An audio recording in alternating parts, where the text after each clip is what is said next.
Carolyn. How are you? Hi, Amy. I am so good. It's so nice to be with you today.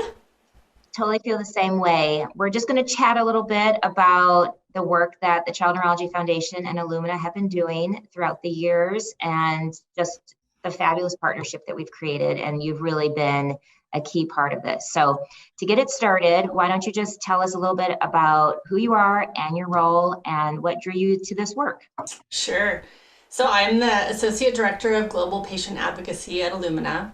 My role spans all regions of the world, and it includes not only rare disease, but also reproductive health and oncology. Well, your passion about what you do, it's very obvious, and you're always very natural in your role as patient engagement. So that's what I see from you. But why don't you tell us, like, what's the part of your job, because it's a big job you have, that you find most satisfying? So, the most satisfying part of my job right now is seeing genomics and genomic medicine become more a household conversation. The word is out, and genomics in rare disease and reproductive health and oncology is imperative to ensuring the highest level of patient care. Um, the most challenging part of my job is access. I mean, yes, patients and families know that they need answers through genetic testing, but access to testing, and not only that, but access to health coverage, access to or just simply healthcare provider knowledge in genomics as a standard of care is really slow to catch up. So we're working towards that, working hard on that. Yeah, it's a big lift. And I mean, when people say access and then they talk about just one element of access, you're like you're missing the whole elephant here because it's so complex. Mhm. And everyone sees it differently depending on what their viewpoint is. Which is kind of why we at the Child Neurology Foundation have a corporate advisory board, because we feel it's so important to have that perspective from the stakeholder of industry, and kind of informing the conversations that we're trying to convene for the community or programs we're trying to put together. And Illumina has been a great CAB partner for a couple years now. And I always get tickled when I ask, like, what made you think, yeah, this CAB, this corporate advisory board with the Child Neurology Foundation feels like a good thing to join. Yeah, so in 2020, the Child Neurology Foundation dedicated 2 years to shortening the diagnostic odyssey, which 100% plays a part in their vision of helping all children affected by a neurologic disorder reach their full potential. Your vision is perfectly positioned with ours, Illumina's mission, and we want to help in the fight to unlock the answers for these kiddos. I think a successful partnership is built on mutual listening, unwavering trust, and the ability to see beyond the dollar. Yeah. Grant, of course, like grant funding is imperative for organizations like CNF to continue your good work, but the ability to see the value in the clinical expertise that Illumina can bring, or the broader networks or other internal resources that we might have is equally important.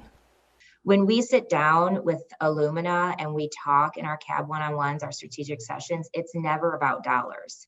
It's always about where are we aligned with the needs that we're seeing and who's got what strength that we can leverage to make some impact. And I think the cool pilot project we're doing this year around whole genome sequencing, for 25 families that have lived how long without some sort of diagnosis, and the providers who've been so stressed out to not be able to give them that level of testing is pretty amazing. And not $1 has come to the foundation for that project, right? And I mean, that just, I think, illuminates what you're talking about. It's about partnership. It's not transactional. And I still remember when we first talked about that, we were at like just a social gathering, and Drink the it was gonna, wine. yeah, we were having some wine, but we were talking about, you all had just opened that beautiful headquarters in San Diego, and the Child Neurology Society meeting was going to be in San Diego. This was pre-COVID.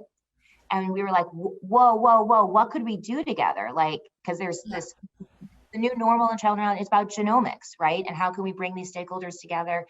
And Ryan Taft was like, let's talk about some crack CME and what we could do to like immediately show the benefit of an intervention. And then we just kept co-creating. And that, when I think of our partnership with Illumina, that's what I think about, is that it always starts with just a lot of genuine respect, a lot of listening, some fun sprinkled in, but it's always it's focused on need. And Yeah. And also like knowing that it all takes time, right? So yeah, like this was at least 2 years ago when this conversation started, and the project's not over yet. And like we're yeah. hoping that it'll be wrapped up, or at least, have some answers by October. And so it just takes patience, and it's really great. And the other thing I wanted to mention, you had asked about what does a successful partnership look like? I remember recently reaching out to you about something very specific, and it was all about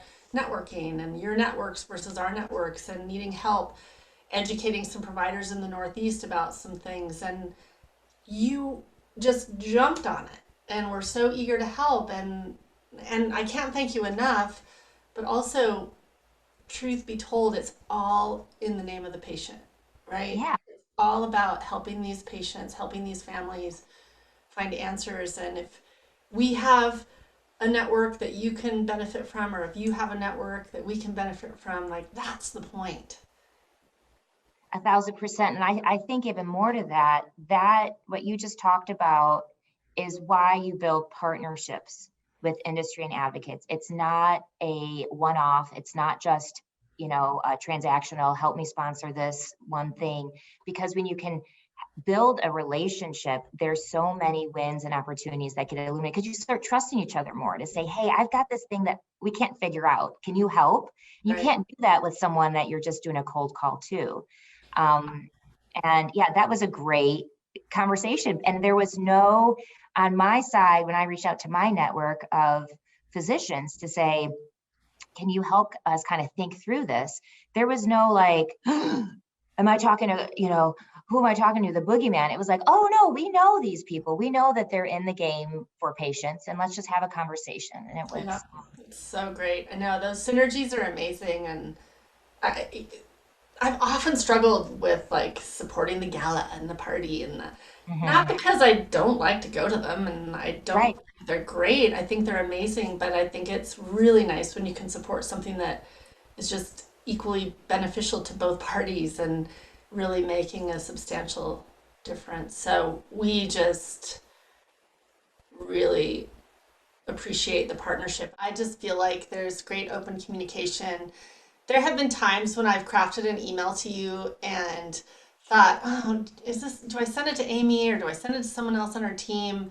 And I'm like, I'm just going to send it to Amy. And you respond so quickly. And I'm not sure putting that in this conversation and making it live is probably a good idea, because it's going to be an expectation, Amy. But it is the one thing that I adore about you is, when I have a question or an idea, you're always really quick to answer. And I understand that whatever I'm asking might not work, but that's okay, because we're still in it to win it for the patients. And I just really appreciate that open door. Like you're always willing to take my calls or let me knock on your door and ask you questions. So thank you, and let's just keep doing great things.